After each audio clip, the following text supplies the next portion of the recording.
लड़के की नई नई शादी हुई और उसके बाद वो कतर चला गया। अब कतर गया, बीवी बड़ी उसकी समझदार, बड़ी कहने में उसके, और बीवी ने भी अपने शौहर को शीशे में उतारा हुआ था। शीशे में कैसे उतारा हुआ था कि जो शौहर कहता वो फौरी तौर पे काम करती और शौहर को ऐसी ऐसी बातें सुनाती, ऐसी ऐसी अदाएं दिखाती कि वो कहता कि इससे बढ़ के दुनिया में कुछ है ही नहीं। और दूसरी तरफ जो लड़के के माँ बाप थे, इकलौता बेटा था, और उनको भी शीशे में उतारा हुआ था। जैसे ही उनके मुंह से बात निकलती, अभी आधी बात होती तो ये फौरन से पहले पूरी कर देती। अब लड़का जो था वो कतर में काम कर रहा था। अब लड़के की जब शादी हुई थी ना, बड़ी धूमधाम से हुई थी। 5 एकड़ जमीन थी, अच्छा खाते पीते थे, और लड़की को तकरीबन 20 तोले सोना शादी के वक्त डाला गया था। अब शौहर चला गया बाहर, लड़की जो है वो अपने सास और ससुर को भी शीशे में उतारा हुआ है। सारे इस तरह के मामलात है। और कई बार ये दिन में क्या करती कि सुर्खी पाउडर लगाती और बाहर निकल जाती। अब मोहल्ले का हर बच्चा, हर जवान उसके साथ इसकी गपशप थी, और जब कोई इससे पूछता तो कहती वो तो मेरा भाई है। तो इसने इस तरह से सबको झांसा दिया हुआ था। अब आगे जो कहानी चली है उसमें ऐसे ऐसी चीजें आई सामने कि मैं कहता हूँ कि इंसान सर पकड़ के बैठ जाए। अब क्या हुआ, शौहर कतर में है, ये बाहर आंख में टक्के लगा रही है, और शौहर ने 1.5 साल गुजरने के बाद कहा कि यार मुझे ना डंकी लगा के यूरोप जाने का मौका मिल रहा है, अगर तुम कहो तो मैं यूरोप ना चला जाऊं, लेकिन 5-6 साल लग जाएंगे, उसके बाद मैं लौट सकूंगा। औरत जो थी ये अय्याश थी, अय्याशी चल रही थी, उसके कोई पूछने वाला नहीं था, रोकने टोकने वाला नहीं था। उसने फौरन से कहा कि ठीक है आप जाएं, हमारे आने वाले दिन जो है वो संवर जाएंगे। शौहर ने डंकी लगाई और यूरोप पहुंच गया। जब यूरोप पहुंचा, वहां पर उसने कुछ डॉक्यूमेंट्स फाइल कर दिए नेशनैलिटी के लिए। इधर जो औरत है उसने भी कहा कि अब तो मेरा शौहर अच्छे पैसे कमाने लगा है, तो ठीक है मजे करते हैं। अब वो पहले इधर उधर घूमती थी, कोई उसको देख के मुस्कुराता था, कोई किसी को ये देख के मुस्कुराती थी। अब इसने कहा कि मेरे पास पैसा आना शुरू हो गया है। अब पैसा आना शुरू हुआ तो इसने कहा मेरा स्टैंडर्ड ये नहीं होना चाहिए, मेरे साथ कोई अच्छी मामलात होने चाहिए। इसने क्या किया कि अब रक्शे को छोड़ा और टैक्सी पे जाना शुरू कर दिया। अब जो टैक्सी इसने पहले दिन बुक करवाई ना, तो वो लड़का बड़ा खूबसूरत था, हैंडसम, हट्टा कट्टा जवान, मतलब खूबसूरत, लाल सुरख उसका रंग, और ये लड़की भी खूबसूरत थी। अब जो टैक्सी वाला लड़का था वो भी थोड़ा सा ठरकी था, उसको पैसों की जरूरत भी थी और जिस्म की भी, और इस लड़की को पैसों की कमी नहीं थी और जिस्म की इसको जरूरत थी। इसने उस लड़के के साथ गिटमिट शुरू कर ली। अब गिटमिट शुरू हुई तो इनका आंख मटक्का, और उसके बाद इसने कहीं भी जाना आना है तो उसी टैक्सी वाले को बुलाना, और घर में कह दिया कि ये मेरा भाई बना हुआ है। अब सब इस पे यकीन कर रहे थे। शौहर को इसने शीशे में उतारा हुआ था। शौहर को जो भी बात कहती थी वो कहता था ये शायद हरफे आखिर है, इसके बाद कोई चीज नहीं है। और इसके जो सास ससुर थे उनको भी इसने बड़े प्यार से अपने आईने में उतारा हुआ था। वो भी कहते थे हमारी बहू जैसी कोई बहू ही नहीं है, ये हमारी बेटी है, ये कभी उनके पाँव दबाती, कभी उनके कपड़े इस्त्री करके रखती, हर काम परफेक्ट किया हुआ था। और इधर टैक्सी वाले के साथ इसके याराने चल रहे थे। शौहर पैसे कमा रहा था, इधर टैक्सी वाला जो था वो बड़ा तेज था। उसने कहा यार ये औरत जो है ना अभी पागल है, इसको क्यों ना लूटा जाए। अब टैक्सी वाले ने इसे कहा कि देखो मैं जो टैक्सी चला रहा हूँ ये किसी और की है, तुम्हें भी किराया देना पड़ता है, मुझे भी पैसे कम बचते हैं, तो हम लोग क्यों ना ऐसा करें कि मेरे पास कुछ पैसे जमा है, कुछ पैसे तुम डालो, और हम लोग एक गाड़ी नहीं लेते हैं, उसको टैक्सी के तौर पे भी चलाएंगे, तुम्हारी अपनी गाड़ी हो जाएगी, किसी को क्या पता, तो हमारे अपने शशके होंगे, हमें किसी को जवाब भी नहीं देना होगा। अब ये फौरन उसे कहती हाँ तुम ठीक कह रहे हो। इसने उसको कोई 10-12 लाख रुपए दिए और 8-10 लाख उस लड़के ने डाले, एक नई गाड़ी ले ली। अब ये दोनों गाड़ी पे घूमते हैं, फिर इनके मजे चल रहे हैं। अब तो जी मौजे ही मौजे हैं। और उधर जो शौहर है उसकी दिन ब दिन कमाई जो है वो बढ़ती जा रही है। शौहर को ये ज्यादा पूछती नहीं थी, बस उसकी हाँ में हाँ मिलाती थी और उसको शीशे में उतारा हुआ था। जो ये बात कहती थी वो कहता था, यही सब कुछ है। क्योंकि इसको चिकनी चौपड़ी बातें करने का बड़ा वो था, ट्रिक था। अब टैक्सी वाला जो है वो देख रहा है कि यार ये मुझसे दूर हो रही है, क्योंकि इसने सोचना शुरू कर दिया था कि अब मुझे कोई ना अच्छे स्टैंडर्ड का आशिक चाहिए, ये टैक्सी वाला मेरे लेवल का नहीं है, पैसा ज्यादा आ गया था। अब एक दिन वो सुनार की दुकान पे जाती है तो सुनार से कुछ चूड़ियां देखती है। सुनार को कहती है कि चूड़ियां पहनने लगती, वो थोड़ी टाइट थी। सुनार कहता मैं पहनाता हूँ। जैसे ही वो इसका हाथ पकड़ता है ना, तो सुनार दिन में 40-40, 50-50 औरतों के साथ डीलिंग करते हैं, उनको सब आइडिया होता है। जैसे ही इसका हाथ पकड़ा तो उसको पता लग गया कि ये 2 नंबर औरत है। उसने भी बड़े मजे मजे से इसको चूड़ियां पहनाई, इधर ये भी मजे ले रही है। फिर लॉकर देखा, ऐसे लगा के देख रही है। वो कहता है ऐसे नहीं, मैं आपको पहनाता हूँ। वो पीछे से खड़ा होकर इसको लॉकर पहना रहा है। तो यहीं से इनकी रंगरलियां शुरू हो गई। अब इनके नंबर एक्सचेंज हो गए। नंबर एक्सचेंज होने के बाद दोनों की आपस में गपशप लगने लगी। अब गपशप लगने लगी तो इसने जो टैक्सी वाला था ना उसको लिफ्ट कम करवानी शुरू कर दी। टैक्सी वाले को साथ रखती, लेकिन उसको पैसा खिलाना कम कर दिया और इस सुनार की तरफ हो गई।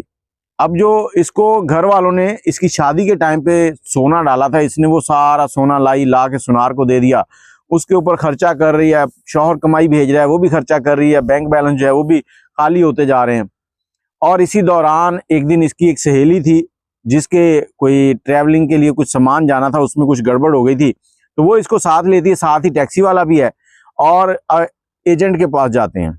एजेंट के पास गए, एजेंट ने इनका मसला हल किया और साथ ही ये जो औरत थी इसका नंबर भी ले लिया। वो भी समझ गया कि ये 2 नंबर औरत है, क्योंकि 2 नंबर औरत को हर बंदा ही देखते ही भांप जाता है।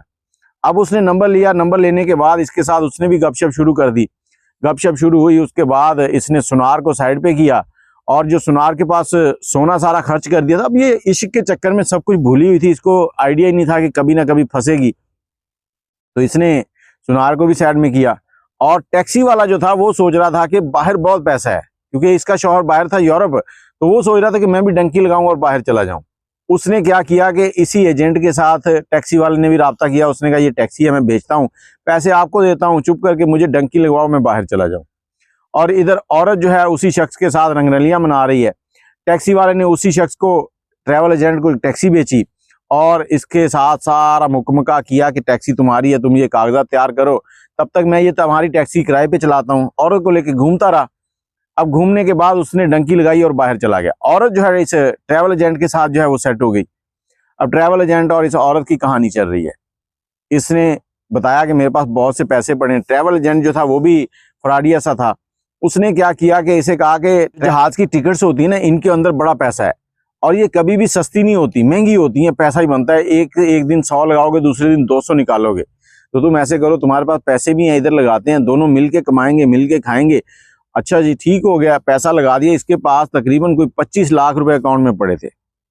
इसने वो पैसा ट्रैवल एजेंट को दे दिया। ट्रैवल एजेंट ने वो लगा दिए। उधर शौहर को बताया कि इस तरह से मैं चाहती हूँ कि तुम्हारा हाथ बटाऊं और एक ट्रैवल एजेंसी है, उसमें पैसा लगाना है, वो टिकटें खरीदनी है, टिकटें महंगी होंगी तो जो पैसे हैं वो डबल होते जाएंगे, तुम भी कमाओ मैं भी कमाऊँ, हम बाद में हम इकट्ठे जिंदगी गुजारेंगे यहाँ पर। उधर शौहर जो है उसने दिन रात मेहनत कर करके पैसा कमा रहा था और उसके जो डॉक्यूमेंट्स है ना वो कंप्लीट नहीं हो पा रहे थे, उसको नेशनैलिटी नहीं मिल रही थी। जब तक नेशनैलिटी नहीं मिलती वो आ नहीं सकता था। काफी वक्त गुजर गया, इसने देखा कि ट्रैवल एजेंट इसको कोई प्रॉफिट नहीं दे रहा। इसने उससे बात की, चूं चां की। उसने कहा देखो शोर नहीं करो, जहां कमरे में हम लोग बैठते हैं ना, जो सारे काम चलते हैं उन सब की वीडियो बनती है। अब ये ना हो कि मैं तुम्हारी वीडियो तुम्हारे शौहर को भेज दूं, चुप करके बैठ जो, जैसे चल रहा है चलने दो, तुम्हें पैसों की क्या जरूरत है, ये पैसा ये कारोबार सारा तुम्हारा ही है, तुम ऐसी टेंशन ले रही हो। उसने इसको इस तरह से बहला फुसला के खामोश कर दिया। उसके बाद इनकी रंगरलियां चल रही हैं और इसी दौरान खानदान में एक शादी आ जाती है। शादी आती है तो इसकी सास इसको कहती है कि बहू आज शादी के लिए तैयार हुई हो, तुमने गोल्ड नहीं पहना, सोना नहीं पहना। ये कहती माँ जी नहीं, वो हालात खराब हैं, बात को घुमा रही है। अब बात को घुमा के कभी इधर कभी उधर कर रही है। तो शादी पे चले जाते हैं बगैर गोल्ड के, लेकिन जो इसकी सास थी उसको बड़ी खुटकती है ये बात। कहती इसने कभी मेरी बात नहीं टाली थी और दूसरा इसको सोने का इतना शौक था कि ये बाजार में जाते हुए भी सोना पहन के जाती थी। अब हो ना हो इसने कोई चक्कर चला दिया। अपने शौहर को कहती है कि हमारी जो बहू है ना, मुझे लगता है हमें उल्लू बना रही है, हमने जो इसको सोना दिया था ना वो लगता है इसने अपने ससुराल पहुंचा दिया। उसके शौहर ने कहा कि लड़की के ससुर ने कि ऐसा अगर है तो हम उससे पूछ लेते हैं। अब उससे पूछना शुरू किया तो उसने पहले तो आए बाएं शाएं किया, फिर कहती कि वो मैंने ना इधर पॉलिश होने के लिए दे दिया है। कहाँ दिया पॉलिश होने के लिए?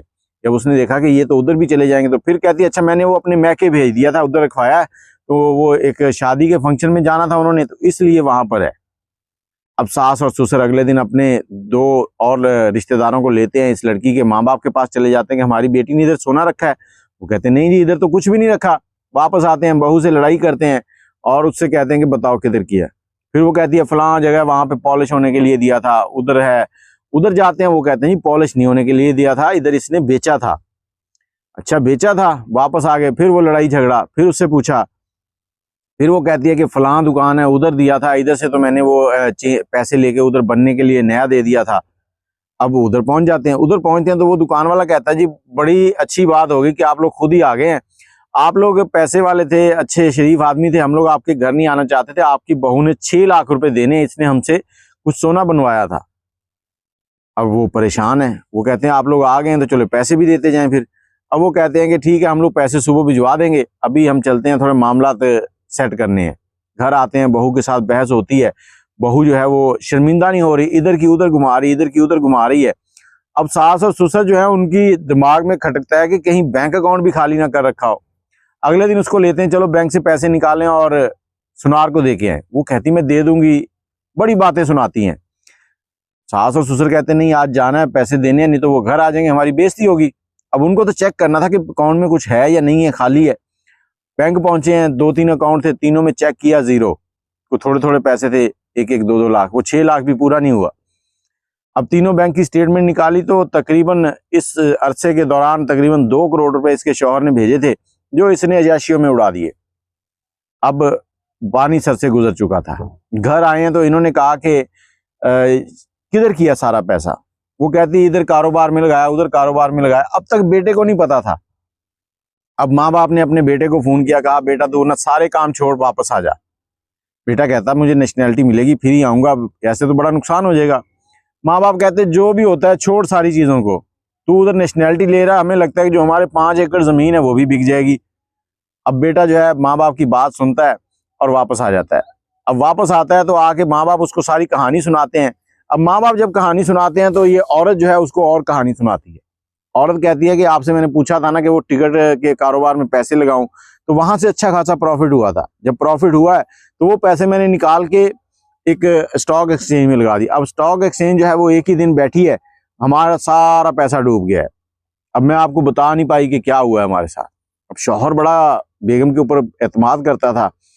एक तरफ उसको अपनी कमाई याद आ रही है कि कितनी मेहनत की, दूसरी तरफ बीवी है जिसपे बड़ा एतमाद करता है। औरत बड़ी चालाक थी। अब शौहर जो है बड़ा परेशान है। शौहर ने बाहर लोगों से पूछना शुरू किया। बाहर जब उसके दोस्तों ने उसको बताया कि यार ये औरत तुम्हारी जो है ये ठीक नहीं है, वो कहे कि यार वो बहुत अच्छी है। कहें यार क्या अच्छी है, हर शख्स के साथ इसका याराना है, हर बंदा इसने यार बना रखा है।